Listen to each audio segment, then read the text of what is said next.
महात्मा फुलेंच्या जीवनातला प्रसंग आहे। 1800च्या काळापर्यंत तुम्हाला लिहिण्या वाचण्याचा अधिकार नव्हता। पहिल्यांदा बहुजनासाठी तुमच्या आमच्यासाठी शाळा सुरू कोणी केलं तर महात्मा फुलेंनी। समाज सज्ञान झाला, पंडित लोकाला प्रश्न करू लागला, देव आहे का? देवाचा आणि जीवाचा संबंध काय? मायेचा आणि जीवाचा संबंध काय? पंडित लोकांना विचार केला, ही एवढी हुशार कशी झाली? अभ्यासांती लक्षामध्ये आलं, महात्मा फुलेंनी लिहायला वाचायला शिकवलं। काय करायचं म्हटले, मुळावरच घाव घालायचं। एक मारेकऱ्याला सुपारी दिलेली 1000ची। आता 1800च्या काळातली 1000ची सुपारी म्हणजे आत्ताची किती ते तुम्ही ठरवा। अर्ध्या रात्री कुऱ्हाडधारी माणूस महात्मा फुलेंच्या घरामध्ये आला। त्याला पाहिल्याच्या नंतर महात्मा फुलेंनी ओळखलं, हा काय आपल्याला हार घालायला आलेला। त्याला विचारलं, बाबा तू मला मारणार आहेस, पण का मारणार आहेस याचं कारण सांग। तो म्हटला, तुम्हाला मारल्याच्या नंतर मला 1000 रुपये भेटणार आहे। महात्मा फुले म्हणले, चांगली गोष्ट आहे, माझी मरतेची शेवटची इच्छा आहे, मला मारल्याच्या नंतर तुला जे 1000 रुपये भेटतील ते 1000 रुपये घेऊन तू तुझ्या मुलांना लिहायला वाचायला शिकव,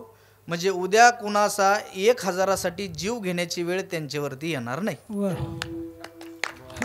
असं बोलल्याच्या नंतर त्यानं कुऱ्हाड फेकून दिली, महात्मा फुलेंचे पाय पकडले, म्हणला मी चुकलो, मला मार्ग दाखव। महात्मा फुलेंनी त्याचा स्वीकार केला, त्याला लिहायला वाचायला शिकवलं।